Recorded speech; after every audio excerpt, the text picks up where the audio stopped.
यमुनापुर यमुना नदी के किनारे बसा एक छोटा सा गांव था।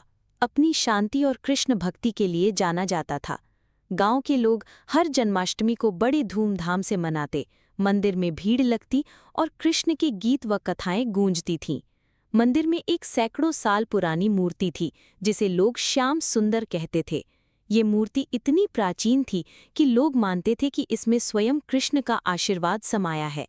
हर जन्माष्टमी की रात एक विशेष पूजा होती जिसमें एक सोने की बांसुरी मूर्ति के सामने प्रकट होती, लेकिन सुबह होने से पहले वो गायब हो जाती। गांव वाले इसे कृष्ण का चमत्कार मानते थे, लेकिन कोई नहीं जानता था कि ये बांसुरी कहाँ से आती और कहाँ जाती थी। इस बार की जन्माष्टमी ने एक ऐसा रहस्य खड़ा किया जिसने पूरे गांव को हैरान कर दिया और कृष्ण की लीला को और भी गहरा बना दिया। इस साल जन्माष्टमी के दिन सुबह सुबह गांव में एक अजनबी आया। उसने अपना नाम कन्हैया बताया और कहा कि वो वृंदावन से कृष्ण भक्ति में लीन होकर यमुनापुर आया है। उसके चेहरे पर एक अजीब सी चमक थी। उसकी आंखों में गहरी शांति और उसकी बातों में एक जादू सा था जो लोगों को अपनी ओर खींचता था। उसने नीली पगड़ी पहनी थी, हाथ में एक छोटी सी बांसुरी थी और उसका व्यवहार इतना सरल था कि गांव वाले उसे तुरंत पसंद करने लगे। कन्हैया ने पुजारी से कहा कि वो मंदिर में जन्माष्टमी की पूजा देखना चाहता है। पुजारी, जो उसकी श्रद्धा से प्रभावित हुआ, पुजारी ने उसे अंदर आने की इजाज़त दे दी। रात के 12 बजे जब पूजा शुरू हुई, मंदिर के बाहर लोगों की भीड़ थी।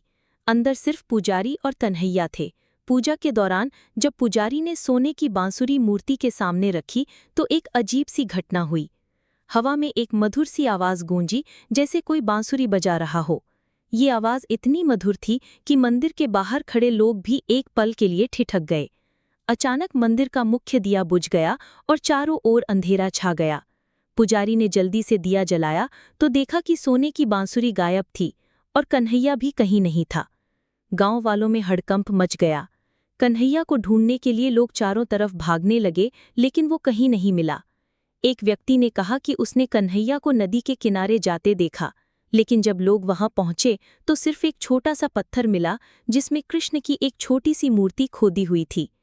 उस पत्थर के पास एक ताज़ा फूल रखा था जो ऐसा लग रहा था जैसे किसी ने अभी अभी रखा हो। इस घटना ने गांव वालों के मन में सवाल खड़े कर दिए। कन्हैया कौन था? क्या वो सचमुच कृष्ण का भक्त था या कोई चोर जो बांसुरी चुराने आया था? और वो छोटी सी कृष्ण मूर्ति का क्या मतलब था? कुछ लोगों ने कहा कि शायद कन्हैया कोई जादूगर था जो गांव वालों को बेवकूफ बनाने आया था। दूसरों का कहना था कि ये कृष्ण की कोई लीला थी जो उनके भक्तों की परीक्षा ले रही थी। लेकिन रहस्य यही नहीं रुका। अगले दिन मंदिर के पास एक पुराना संदूक मिला जो सैकड़ों सालों से बंद पड़ा था। संदूक के ऊपर एक लेख था, जो सच्चा भक्त होगा वही मुझे पाएगा, श्याम। संदूक खोलने की कोशिश की गई, लेकिन वो नहीं खुला। गांव के बुजुर्गों ने कहा कि ये संदूक भी कृष्ण के रहस्य का हिस्सा है, लेकिन कोई नहीं जानता था कि उसमें क्या था। कुछ दिन बाद गांव के एक बुजुर्ग व्यक्ति पंडित रामदास ने एक पुरानी कथा सुनाई। उन्होंने बताया कि सैकड़ों साल पहले जब यमुनापुर नया नया बसा था तो एक तपस्वी ने यमुना के किनारे कृष्ण की कठोर तपस्या की थी। कृष्ण ने उसे दर्शन दिए और कहा कि हर जन्माष्टमी को उनकी मूर्ति के सामने एक सोने की बांसुरी प्रकट होगी जो उनके भक्त के दिल की सच्चाई को परखेगी। अगर भक्त सच्चा होगा तो बांसुरी उसके पास रहेगी, वरना वो गायब हो जाएगी। पंडित रामदास ने ये भी कहा कि शायद कन्हैया वही तपस्वी का रूप था जो हर सदी में एक बार आता है भक्तों की परीक्षा लेने। लेकिन ये कथा सुनने के बाद भी गांव वालों का मन शांत नहीं हुआ। एक सवाल बार बार उनके मन में उठ रहा था, अगर कन्हैया सच्चा भक्त था तो बांसुरी क्यों गायब हुई, और अगर वो सच्चा नहीं था तो कृष्ण ने उसे क्यों चुना। कुछ लोगों ने ये भी अफवाह फैलाई कि शायद बांसुरी कोई जादुई चीज थी जिसे कन्हैया चुरा कर ले गया। लेकिन फिर नदी के किनारे वाली कृष्ण मूर्ति और संदूक का क्या मतलब था? रहस्य और भी गहरा होता जा रहा था। जन्माष्टमी के 1 महीने बाद गांव के एक बच्चे ने नदी के किनारे वही सोने की बांसुरी देखी जो एक पत्थर के ऊपर रखी हुई थी। जब लोग वहां पहुंचे तो देखा कि बांसुरी के पास एक छोटा सा संदेश लिखा था, जो मेरा है वो मेरे पास ही रहेगा। भक्ति में शक्ति है लेकिन सच्चाई में मुक्ति है, श्याम। ये संदेश पढ़कर गांव वाले और भी हैरान हो गए। क्या ये कृष्ण का संदेश था क्या कन्हैया स्वयं कृष्ण का रूप था, या फिर ये सब एक बड़ी लीला थी जो कृष्ण ने अपने भक्तों को सच्चाई और विश्वास का पाठ सिखाने के लिए रचाई थी? लोगों ने फिर से उस पुराने संदूक को खोलने की कोशिश की, लेकिन वो नहीं खुला। एक बुजुर्ग ने कहा कि संदूक तब तक नहीं खुलेगा जब तक गांव में कोई सच्चा भक्त नहीं होगा जो कृष्ण के इस रहस्य को समझ सके। कुछ दिन बाद गांव में एक और अजीब घटना हुई। एक रात जब चांदनी रात थी, मंदिर के पास एक चमकता हुआ प्रकाश दिखा।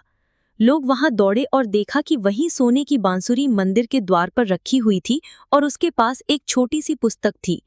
पुस्तक के पहले पन्ने पर लिखा था, सच्चा भक्त वो नहीं जो मुझे ढूंढता है, बल्कि वो जो अपने दिल में मुझे पाता है। ये बांसुरी मेरी भक्ति का प्रतीक है, इसे संभाल कर रखो क्योंकि ये तुम्हारी सच्चाई का इम्तिहान है। पुस्तक के आगे के पन्ने खाली थे, जैसे कोई लिखने के लिए छोड़े गए हों। गांव वालों ने फैसला किया कि वो इस बांसुरी को मंदिर में ही रखेंगे और हर साल जन्माष्टमी को इसकी पूजा करेंगे। लेकिन रहस्य अभी भी बना हुआ था। कन्हैया कौन था? क्या वो कृष्ण का रूप था, या कोई तपस्वी, या फिर कोई ऐसा व्यक्ति जो कृष्ण के इस खेल का हिस्सा था? और वो संदूक जो अभी भी बंद पड़ा था, उसमें क्या था? समय बीतता गया और गांव में एक नई बात फैलने लगी। कुछ लोगों ने सपने में देखा कि कन्हैया उन्हें मंदिर के पास बुला रहा है। एक रात गांव के कुछ युवा मंदिर के पास इकट्ठा हुए और उस संदूक को फिर से देखा। इस बार जब उन्होंने संदूक को छुआ तो वो अपने आप खुल गया। अंदर एक और छोटी सी सोने की बांसुरी थी और उसके साथ एक नया संदेश, जो सच्चाई से जीता है वही मेरा सच्चा भक्त है। ये बांसुरी तुम्हारी एकता और विश्वास का प्रतीक है।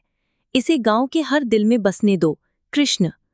इस बार गांव वालों को समझ आ गया कि ये सब कृष्ण की लीला थी। कन्हैया शायद कोई साधारण व्यक्ति नहीं था, बल्कि कृष्ण का एक रूप था जो गांव वालों को ये सिखाने आया था कि सच्चाई और भक्ति ही जीवन का असली मार्ग है। संदूक में मिली बांसुरी को गांव वालों ने मंदिर में एक विशेष स्थान पर रखा और उसकी पूजा शुरू की। यमुनापुर के लोगों के लिए ये कहानी अब सिर्फ एक रहस्य नहीं थी, बल्कि कृष्ण भक्ति का एक जीता जागता प्रतीक बन गई थी। हर जन्माष्टमी को लोग मंदिर में इकट्ठा होते, सोने की बांसुरी की पूजा करते और उस रहस्यमयी संदेश को याद करते। ये कहानी उन्हें सिखाती थी कि भक्ति के साथ साथ सच्चाई और विश्वास भी जरूरी है। गांव वाले अभी भी उस संदूक और बांसुरी को देखकर आश्चर्य करते हैं और ये सोचते हैं कि शायद एक दिन कृष्ण फिर से अपनी लीला रचेंगे। तब तक यमुनापुर का ये रहस्य कृष्ण की लीला का एक हिस्सा बना रहेगा, जो हर दिल में एक नई उम्मीद जगाता है।